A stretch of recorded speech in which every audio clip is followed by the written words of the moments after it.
کب گھر سے باہر گیا، کس کے ساتھ رہا، کہاں رہا، رات میں کب واپس آیا۔ آج کے باپ کو اس کی کوئی فکر نہیں ہے، بس وہ 500 روپے شام کو کما کے باپ کو لا کے دے دے، وہ رات میں آوارہ گھومے، آوارہ لڑکوں کے ساتھ رہے، نشہ کرنے والوں کے ساتھ رہے، وہ فلمیں دیکھنے جائے، وہ میلوں میں جائے، وہ لڑائی جھگڑے کرے۔ آج کے باپ کو اس سے کوئی واسطہ اور مطلب نہیں ہے۔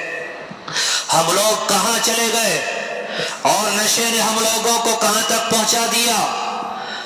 میرے بھائیوں، وہ نوجوان کہ جس سے اس کے ماں باپ نے بڑی امیدیں وابستہ کی تھی کہ میرا بیٹا جوان ہوگا، کھانے کے لیے کچھ ملے گا اور کما کے لائے گا، پیٹ بھر کھانا ملے گا اور رہنے کے لیے چھت ملے گی اور لباس ملے گا، میرے بڑھاپے کا سہارا بنے گا۔ آج دیکھو نشے نے کہاں پہنچا دیا۔ کتنے واقعات آپ کے سامنے ہیں کہ نشہ کرنے والے انسان نے بیوی کے زیورات بیچے، برتن بیچ دیے، کپڑے بیچ دیے، مکانات چلے گئے، جائیدادیں چلی گئی، کاروبار ختم ہو گئے، اور اگر کسی ہاسپٹل میں اشتہار دے دیا جائے کہ فلاں مریض کو خون کی ضرورت ہے یا ایک گردے کی ضرورت ہے، تو یہ نشہ کرنے والے اپنا گردہ دینے کے لیے تیار ہیں، اپنا خون تک بیچنے کے لیے تیار ہیں۔ آپ بتائیے اس سے زیادہ تباہی اور بربادی ہم لوگ اپنی آنکھوں سے اور کیا دیکھ سکتے ہیں۔ یاد رہے کہ آج یہ نوجوان نسل نشے کی طرف گئی، اللہ کی نافرمانی کی طرف گئی اور تباہ اور برباد ہو کے رہ گئی۔ اور وہ لوگ جو نشے کو فروغ دے رہے ہیں، نشے کو بڑھاوا دے رہے ہیں اور نشے کے کاروبار کر رہے ہیں اور دوسروں کے بچوں کو نشے میں مبتلا کر رہے ہیں، وہ اس قوم کے سب سے بڑے ظالم اور سب سے بڑے غدار ہیں۔ یہ وہ لوگ ہیں کہ جنہوں نے لاکھوں جوانوں کی جوانیوں کو چھین لیا ہے۔ یہ وہ لوگ ہیں کہ جنہوں نے لاکھوں عورتوں سے ان کے شوہروں کے زندہ ہوتے ہوئے ان کو بیواؤں سے زیادہ بدتر زندگی گزارنے پر مجبور کر دیا ہے۔ اور یہ وہ ظالم اور غدار لوگ ہیں قوم کے کہ جنہوں نے لاکھوں معصوم بچوں کو ان کے باپوں کے زندہ ہوتے ہوئے ان کو یتیموں سے زیادہ بدتر زندگی گزارنے پر مجبور کر دیا ہے۔ یہ وہ ظالم لوگ ہیں کہ جنہوں نے لاکھوں بوڑھے ماں باپ کے بڑھاپے کا سہارا چھین لیا ہے۔ اگر اسلامی حکومت ہوتی، اللہ کے نبی کا سپاہی عمر فاروق زندہ ہوتا تو ان درندوں کو چوراہوں پر کھڑا کر کر کے ایک ایک کو سولی پر چڑھا دیا جاتا۔ آج ہم لوگ اپنی ذمہ داریوں سے بے خبر ہیں۔ ہم سمجھ رہے ہیں کہ ہمارا بیٹا تو بچا ہے، اور یہ جب آگ لگتی ہے تو پڑوس کے مکان تک آگ پہنچ جاتی ہے، آگ نہ پہنچے تو چنگاری اور دھواں پہنچ جاتا ہے۔ تو ہمیں غور کرنا پڑے گا کہیں ایسا نہ ہو یہ آگ لگی ہے اور آگ لگتے لگتے یہ ہمارے گھروں تک پہنچ جائے۔ کہاں گئے وہ خاندانوں کے ذمہ دار، کہاں گئے وہ برادریوں کے ذمہ دار؟ کیا الیکشن کے لیے یہ ذمہ دار ہوتے ہیں؟ کیا پکڑوانے اور چھڑوانے کے لیے یہ سب ذمہ دار ہوتے ہیں؟ کیا ذمہ داریوں میں یہ سب چیزیں داخل نہیں ہیں؟ کیا اللہ کے لیے، اللہ کے یہاں یہ لوگ جواب دہ نہیں ہیں؟ ہماری کیا کوشش ہے؟ ہر انسان مکلف ہے، بڑے چھوٹوں پہ ڈال دیتے ہیں اور چھوٹے بڑوں پہ ڈال دیتے ہیں۔ ہر کوئی اپنی ذمہ داری سے پلہ جھاڑ لیتا ہے۔ اور جب نشہ پھیلے گا، آج نہ صحیح تو کل چوری بڑھے گی اور بہت سارے فواحشات اور منکرات بڑھیں گے، اور یہ آگ پھیلتی پھیلتی ہمارے گھروں کی دہلیز تک پہنچے گی اور ہماری اولادوں کو بھی اپنی چپیٹ اور اپنے نرغے میں لے لے گی۔ نشہ کرنے والا کہتا ہے چھوڑنا چاہتے ہیں، چھوٹتا نہیں ہے۔ اور کون سا گناہ ہے انسان چھوڑنا چاہے اور وہ گناہ نہ چھوٹے؟ حضرت جگر مراد آبادی رحمت اللہ علیہ اپنے زمانے کے انٹرنیشنل شاعر تھے اور اتنا نشہ کرتے تھے، 15-20 بوتلیں شراب کی ایک دن میں پی جایا کرتے تھے۔